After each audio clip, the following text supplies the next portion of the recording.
Let's take a look at the MyImpact app. When you first open the app, you'll see the login screen. When you enter your username and password, I highly recommend selecting Remember My Username and Password so you don't have to enter it each time you log in. The home screen will show the current volunteer news, and at the very bottom, also a snapshot of your hours for the week, for the year, and your lifetime hours. At the top, it will tell you if you're on the schedule for a particular volunteer shift, and it'll also say Start Clock. We'll return to that option in a moment. In the upper left-hand corner is a menu, and you can see you can always return to the home screen. You can close this menu bar, and you can go to Opportunities. You can sign up for volunteer opportunities from within the app. I'm going to sign Oslo Owl, our sample account here, up for a particular volunteer opportunity. I'm going to open up under Guest Services, the Gift Shop Helper. The first you will see is a description of the activity, and at the bottom of the description, you will see all the available shifts. If a particular shift were filled and you wanted to be added to a backup list, just above where it says Filter Shifts, you can select that button to be added to a backup list. If you see the pink circle with a line through it, that particular shift is filled. If you want to take a look at a particular shift and see who is signed up, you can go into it. In this case, it'll say that the shift is closed and it's filled, and you can see who is scheduled. Hit the back button, go back to all the available options, and let's sign up for a shift.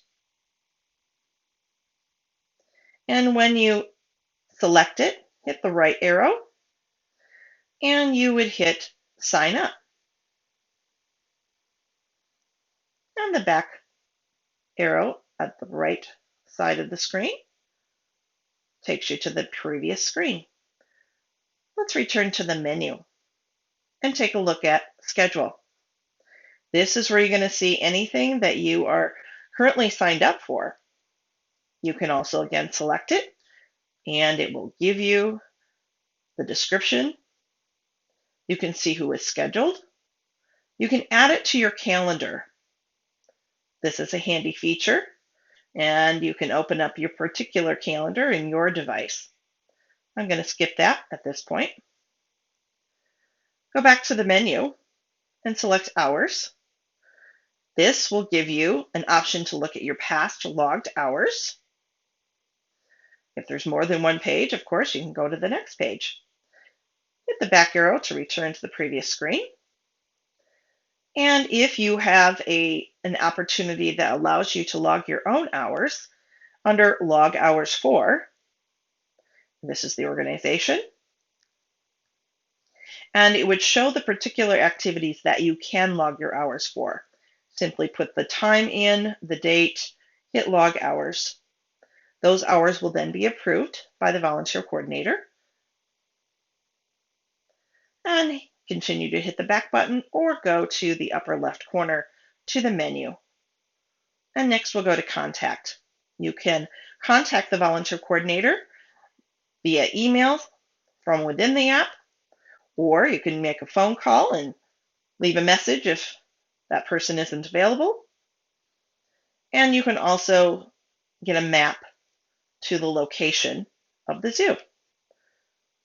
And our important mission at the bottom.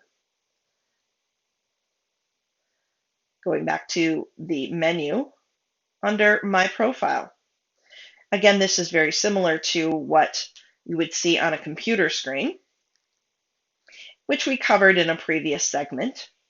If you need to update your contact information, you can do this here. back to My Profile.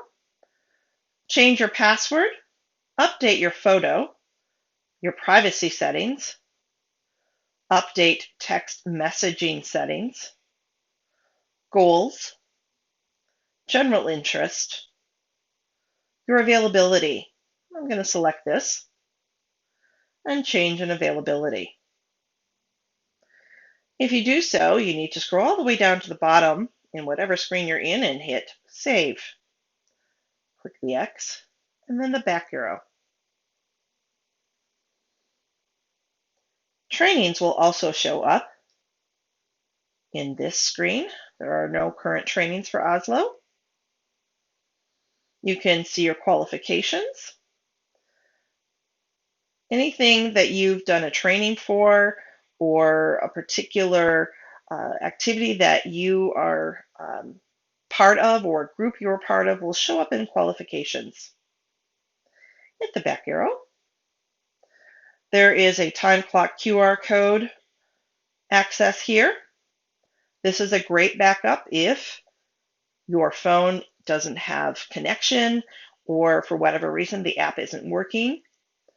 You can use this QR code on grounds in the volunteer lounge where there's an iPad and you can start your time clock there. Additional info, this is simply again the section where you completed this on the original application. We ask that you certainly keep your emergency contact information updated should there be any changes or anything else here that you would like to add or change. Hit the back arrow and go to Badges. This is where you'll see any completion of particular training, so there may be badges for. In this case, Oslo has done the Culture City training, which will be something you will need to do in the future as well. And we'll talk about that later. Hit the back arrow, go back to the home screen, and Files. This is where you can access any of the training files available to you, for instance, the volunteer guide. Simply hit the arrow to the right. It will open that particular file. This is a handy reference of all of the things covered in orientation. And when you're done taking a look at that, just hit the done and the back arrow. And back to the menu. Let's go back to the home screen and revisit that Start Clock feature. When you touch Start Clock, you will select the activity that you are volunteering for and hit Start Clock. I'm going to select Special Projects in this case. It'll give you a description of that particular project, and you'll see Start Clock. Hit Start Clock. You'll see now at the top of this home screen, it says Stop Clock.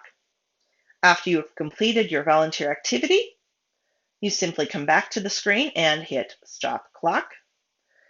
And you may see a feedback field where you can put in comments about your experience or indicate the specific project you were working on and hit Stop Clock. And that's all. We will move on to the next section of this orientation. And as always, feel free to contact the volunteer coordinator should you have any questions.